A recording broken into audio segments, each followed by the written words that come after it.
द्वार धनी के पड़ा रहे और धक्के धनी के खावे, 100 काल जगजोल ही पर द्वार छोड़ नहीं जावे। एक ये फार्मूला है।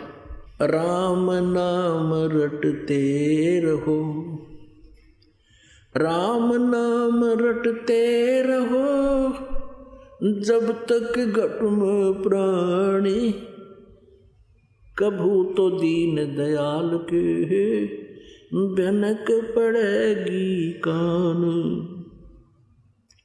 अब ये दूसरा फार्मूला है कि परमात्मा के आगे उसके चरणों में पड़े रहना, आखिरी श्वास तक भक्ति करते रहना। और कोई भी मान ले आपके ऊपर आपत्ति है तो कहते हैं कदे तो दीन दयाल के भनक पड़ेगी कान। कभी तो सुनेगा दाता हमारी, और अवश्य सुनेगा। वो सबकी सुनता है। भक्तों के लिए तो वो अपना सतलोक त्याग कर यहाँ आ जाता है। तो पुण्यात्मा परमात्मा ने कहा कि राम नाम रटते रहो।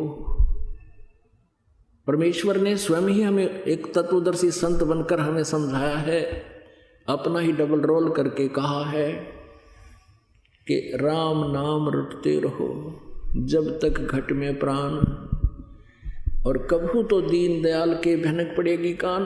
तो कौन से राम का जाप जपना चाहिए? अब यहां समस्या आती है। अब हमने अनेक राम यानी देव भगवान सेलेक्ट कर रखे हैं जिनकी हम पूजाएं करते रहे। भगवान ब्रह्मा जी जो रजोगुण है, भगवान विष्णु जी जो सतोगुण है, भगवान शिव जी जो तमोगुण है। ये हमारे पवित्र हिंदू धर्म के प्रधान देवता हैं। इनके बारे में अभी तक लोक वेद सुनाया जाता था इन अज्ञानी गुरु ऋषि महर्षियों और ब्राह्मणों के द्वारा कि ये अजरो अमर हैं, इन्हीं की पूजा करनी चाहिए।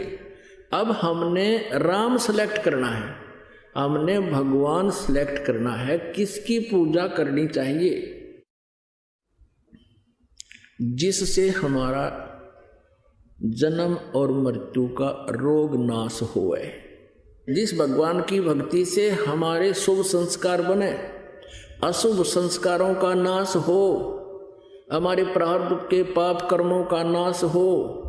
एक कई बार भक्त प्रसन्न करते हैं कि जैसे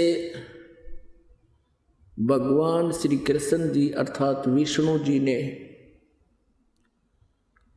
राजा मोरध्वज के पुत्र ताम्रध्वज को आरे से 2 फाड़ करवा के उसकी मृत्यु होगी थी, फिर उसको जीवित कर दिया था।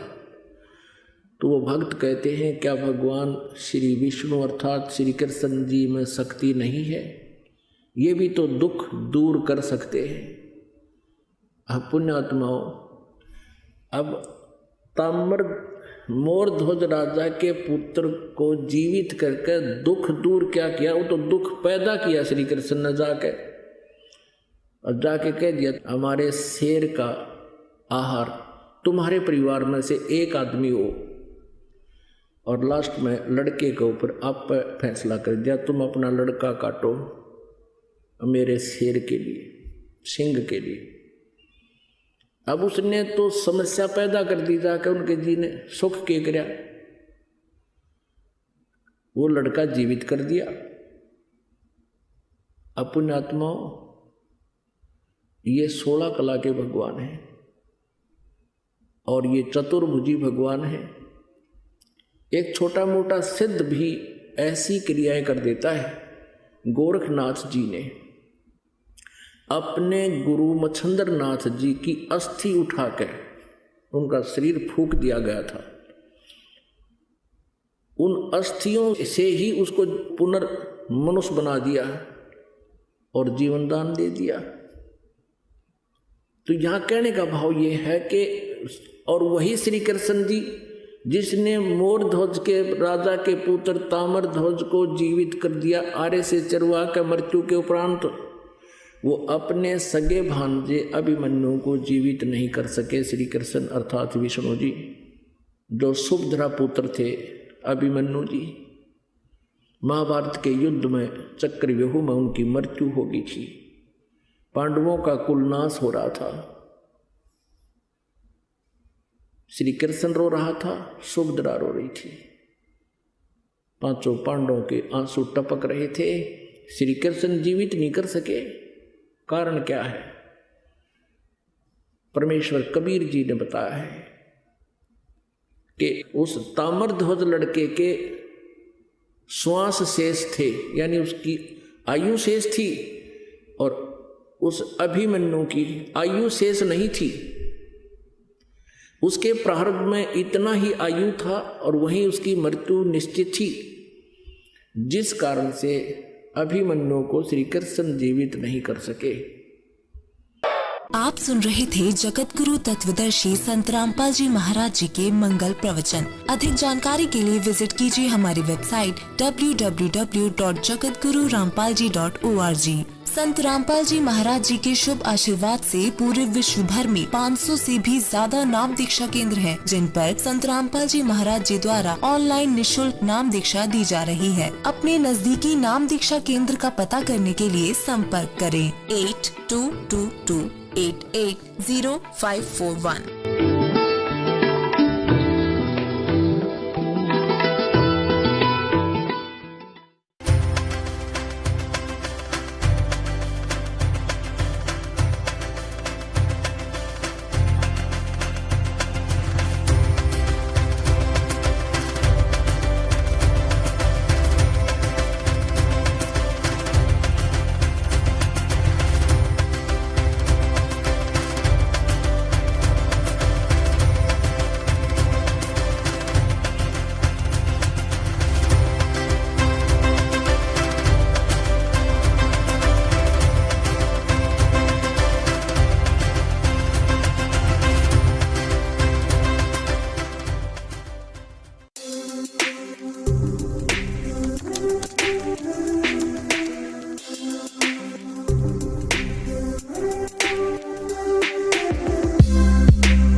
भाई जो गुरु बचन पे डट गे रकट गे फंद 84 के। भाई जो गुरु बचन पे डट गे रकट गे फंद 84 के। कट गे फंद 84 के, रकट गे फंद 84 के। भाई जो गुरु बचन पे डट